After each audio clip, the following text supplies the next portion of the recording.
Hello दोस्तों, आप सभी का हमारे YouTube channel Veeri math classes पर स्वागत है। हमारा टॉपिक चल रहा है आयत। और आयत के हम कुछ सवाल लेकर के आए हैं। और इन सवालों को, ये जो नए तरीके के सवाल हमने आज जो लिखे हैं यहाँ पे, कुछ सवाल लिखे हैं, इनको सॉल्व करते हैं तथा समझते हैं कि इस तरीके के जो सवाल आएंगे आपको उनको कैसे सॉल्व करना है। तो हमारा टॉपिक क्या चल रहा है? आयत। और देखो, पहला सवाल हमने क्या लिखा है? पहला सवाल लिखा है कि एक आयत की लंबाई में 50% की कमी की। जो हमारा आयत है ना, उसकी लंबाई में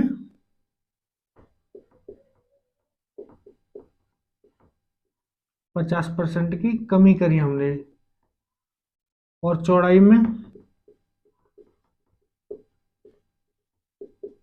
80% की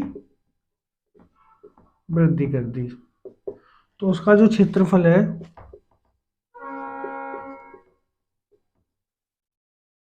उसका जो परसेंटेज है क्षेत्रफल का, उसमें कितनी कमी या वृद्धि हुई।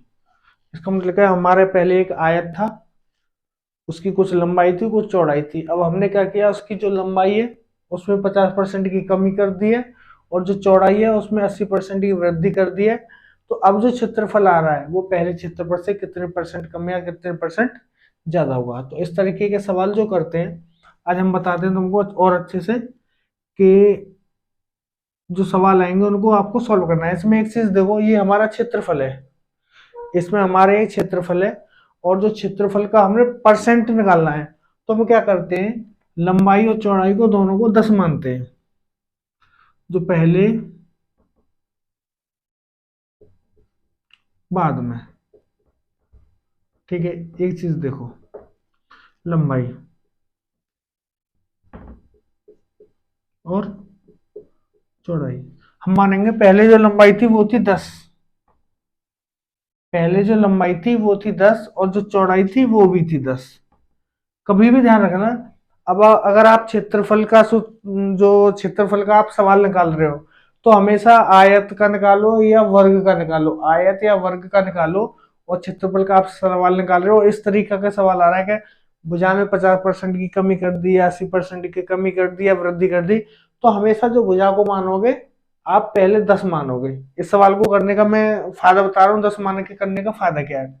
अब देखो, पहले हमारी भुजा थी 10 जो लंबाई थी, अब उसने क्या बोला, ये जो लंबाई है वो हमने 50% कम कर दी, मतलब इसकी आधी कर दी। तो पहले हमारी लंबाई कितनी थी? 10, और अब कितनी होगी हमारी? 5। आधी हो गई ना, 50% कम कर दी मतलब आधी रहेगी, तो अब कितनी होगी? 5। पहले जो चौड़ाई थी वो थी 10, अब उसमें कर दी हमने 80% की वृद्धि। अब 10 का 80% आप निकालोगे तो कितना निकल जाएगा? कितना आ जाएगा? 8। मतलब 8 की हमने वृद्धि कर दी, तो 8 की वृद्धि करने के बाद जो हो जाएगी वो कितनी आ जाएगी यहाँ पे? 18। समझे एक सवाल को? उसने बोला है पहले जो लंबाई थी वो थी 10, उसमें हम ये हमने मान लिया, ये उस सवाल में नहीं दिया, ये हमने मान लिया कि पहले लंबाई कितनी थी? 10। सवाल में बोला है कि उसने लंबाई में 10% की कमी कर दी, 50% की कमी कर दी। तो 10 में अगर 50% कम हो जाएगा तो 10 की 50% कितनी हो जाएगी? 5। और उसने बोला चौड़ाई में 80% की वृद्धि कर दी, तो पहले चौड़ाई कितनी थी हमारी? 10। अब उसमें जब 80% की वृद्धि हो जाएगी तो चौड़ाई कितनी हो जाएगी हमारी? 18। अब हमें निकालना क्या है? क्षेत्रफल। जो हमें निकालना वो क्या निकालना है हमें? क्षेत्रफल। क्षेत्रफल देखो, पहले क्षेत्रफल कितना था? लंबाई गुणा चौड़ाई कितना हो गया? 100। और बाद में क्षेत्रफल कितना आएगा? 90। अब देखो, क्षेत्रफल हमारा 100 आ गया, और यहाँ पे क्षेत्रफल लंबा आ गया, तो कम कितना हो गया? 10। और ये दो 10 कम कितने पे हुआ? 100 पे। पहले कितना था? 100, और अब कितना रह गया? 90। तो कितना कम हो गया हमारा? 10। तो सीधा अगर 100 कोई वैल्यू दे रखी है और वो 10 कम हो जाए तो परसेंट में कितना आ जाएगा? जो कमी हुई है वो माइनस के 10%। मतलब जो क्षेत्रफल है पहले से 10% कम हो गया है। अगर आप यहाँ पे अलग वैल्यू रखते, यहाँ पे और कुछ वैल्यू रखते, तो ये जो वैल्यू होती है वो 100 नहीं होती। अगर ये जो वैल्यू 100 नहीं होती और यहाँ पे कुछ और आता तो फिर उसका हमें परसेंट निकालना पड़ता। परसेंट, हमें परसेंट पूछ रहा तो परसेंट निकालना पड़ता। अब हमने क्या किया, जो क्षेत्रफल है वो पूरा 100 कर लिया, यहाँ पे 10 10 मान के 100 आ गया, तो यहाँ जो भी आएगी वो सीधी परसेंट निकल गया। अगर यहाँ पे आया था, जैसे यहाँ पे जैसे 6 होता और यहाँ आया था 108, और दूसरे सवाल में बताएंगे, ठीक है। तो यहाँ पे हमारी जो क्षेत्रफल में कमी हुई है कितने परसेंट की हुई है, 10% की कमी हुई है, ठीक है। इस सवाल को आप थोड़ा सा अगर एक बार में समझ में आए तो बैक करके दोबारा देखना, आपको बिल्कुल क्लियर हो जाएगा। अब इसका दूसरा सवाल देखो।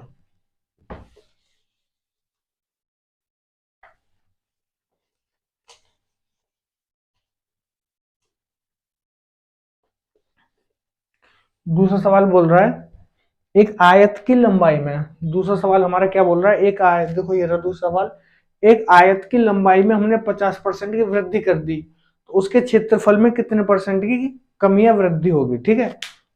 कमी या वृद्धि तो होगी नहीं, क्योंकि हम कमी तो कर ही ना रहे। अगर लंबाई में वृद्धि करते और चौड़ाई में कमी करते तो फिर हमें देखना पड़ता कमी हो रही है वृद्धि हो रही है। यहाँ पे क्या बोल रहे हैं, चौड़ाई से तो कोई मतलब नहीं है, चौड़ाई जो पहले थी वो अब है, लेकिन जो लंबाई है उसमें 50% की वृद्धि कर दी है। तो इस सवाल को देखो कैसे करेंगे। यहाँ लिखेंगे पहले, यहाँ क्या लिखेंगे अब, ठीक है। पहले लंबाई कितनी थी, पहले लंबाई थी 10 और चौड़ाई कितनी थी, वो भी थी 10। और अब जो लंबाई है बाद में क्या बोला, 50% की वृद्धि कर दी। अगर हम इसमें 50% की वृद्धि कर दें तो यहाँ कितना आ जाएगा, 10 का 50% कितना होता है, 5। 50% मतलब आधा, 10 का आधा कितना हो गया, 5। और उसमें 5 की अगर हम वृद्धि करेंगे तो कितना आ जाएगा, ये 15। पहले 10 थी, 50% की वृद्धि करने के बाद अब कितनी हो गई, 15। जो चौड़ाई पहले 10 थी वो अभी भी 10 ही है।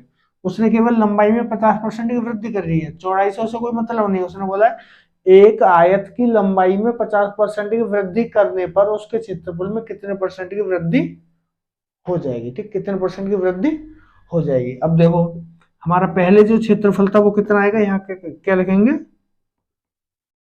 क्षेत्रफल। जो क्षेत्रफल यहाँ पे हमारा कितना था 100, और यहाँ पे बाद में कितना आ रहा है 150। तो यहाँ वृद्धि कितनी हो गई, 50 की। पहले 100 वैल्यू थी, अब कितनी हो गई 150, तो सीधी 150 बढ़ गई। तो जो वृद्धि हुई है वो कितनी हुई है, 50%, ठीक है। ये सवाल को एक बार में ना आए तो दोबारा में समझ लेना, कोई दिक्कत नहीं आएगी। अब देखो तीसरा सवाल क्या बोल रहा है, तीसरा सवाल लिख लेते हैं, वही लंबाई चौड़ाई वाला ही है। पहले यहाँ क्या लिखेंगे, पहले, यहाँ क्या लिखेंगे अब या बाद में, चलो बाद में। यहाँ क्या लिखू, लंबाई, यहाँ लिखो चौड़ाई,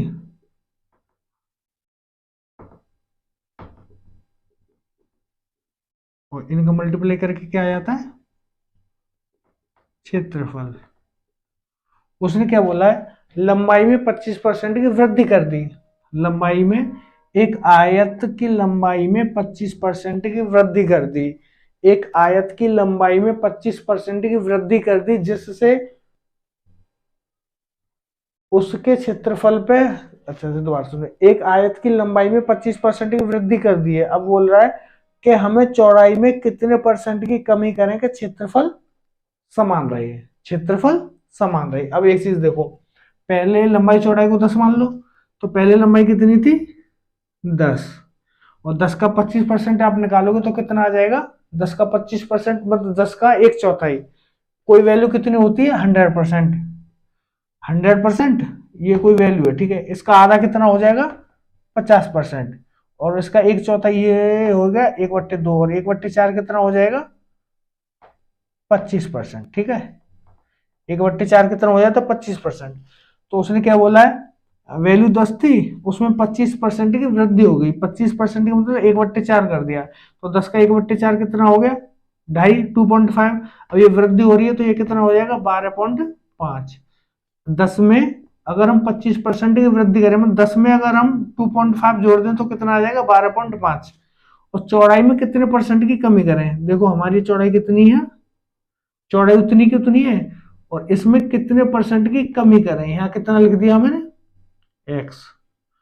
तो ये जो वैल्यू है ये इस पर कोई अंतर नहीं आना चाहिए। यहाँ पर 100 थी तो यहाँ भी 100 ही होनी चाहिए, ठीक है, यहाँ भी 100 ही होनी चाहिए। इसका मतलब क्या है, 10 गुणा 10 कितना है 100, 12.5 गुणा x कितना है 100, ठीक है। दोबारा एक बार समझो, उसने बोला एक आयत है, उसकी लंबाई में हमने 25% की वृद्धि कर दी, तो उसकी चौड़ाई में हम कितने परसेंट की कमी करें कि उसके क्षेत्रफल में कोई अंतर नहीं आना चाहिए, ठीक है। तो पहले लंबाई हमारी 10 थी, चौड़ाई 10 थी, तो क्षेत्रफल कितना था पहले 100। अब लंबाई हमारी होगी 12.5, लेकिन चौड़ाई हमें नहीं पता हमें कितनी, ये हमें निकाल लेंगे चौड़ाई हमें कितनी करनी है, जिससे कि हमारा जो आंसर है वो 100 ही रहे, ठीक है। तो इसका कैसे करते हैं हम, इन इसका और इसका मल्टीप्लाई कितना आ जाएगा, ये 100 आ जाएगा। यहाँ क्षेत्रफल 100 है, यहाँ भी क्षेत्रफल 100 ही आएगा, तभी तो क्षेत्रफल में कोई अंतर नहीं आएगा, क्षेत्रफल में कोई अंतर नहीं आना चाहिए। तो इन दोनों का गुणा कितना हो जाएगा, अब देखो 12.5 गुणा x बराबर 100। 12.5 से x में अगर 100 में हम भाग देंगे तो x की वैल्यू कितनी आ जाएगी, x की वैल्यू देखो 100/12.5, तो x की वैल्यू कितनी आ जाएगी 8। x की वैल्यू कितनी आ गई हमारी 8, ये कितनी होगी 8। अब 10 की वैल्यू हमें 8 हो गई, तो ये कितने परसेंट की कमी होगी इस पे, अब देखो दो कमी 10 से हमारी 8 हुई है ना, 10 से जो वैल्यू हुई है हमारी 8 हुई है। अब देखो कितने की कमी हुई है, 2 की, 2 की कमी 10 पे हुई है, तो ये कितना परसेंट हुआ हमारा 20%। मतलब समझे आप, हमारी जो चौड़ाई पहले कितनी थी 10, अब हमारी चौड़ाई कितनी हुई है 8, तो उसके क्षेत्रफल में हमारा कोई अंतर नहीं पड़ा। तो 10 में से 8 घटाएंगे तो कितने की कमी हुई है, 2 की, 10 पे 8, तो कितने की कमी हुई है हमारी 2 की, 2 की कमी 10 पे हो रही है, तो 100% निकालना, तो 100 पे कितनी हो जाएगी 20%। ये हमारा आंसर हो गया, मतलब उसकी चौड़ाई में हम 20% की कमी कर देंगे, जिससे कि उसके क्षेत्रफल पर कोई अंतर नहीं आएगा, ठीक है। इस सवाल को आप अगर चाहो तो दोबारा बैक करके देख लेना,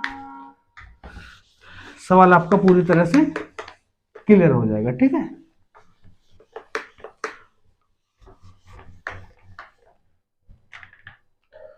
आज के वीडियो में हमें बस यहाँ पर रोकते हैं, तो आपसे यही बोलेंगे कि आपको अगर हमारा वीडियो अच्छा लगता है तो कृपया इसको सब्सक्राइब करें, शेयर करें, तथा हमको कमेंट करके बताएं कि आपको हमें समझाने में आपको क्या दिक्कत हो रही है, जिससे कि आपकी समझ में कोई चीज नहीं आ रही। आज की वीडियो में बस इतना ही, धन्यवाद, जय श्री राम, राधे राधे।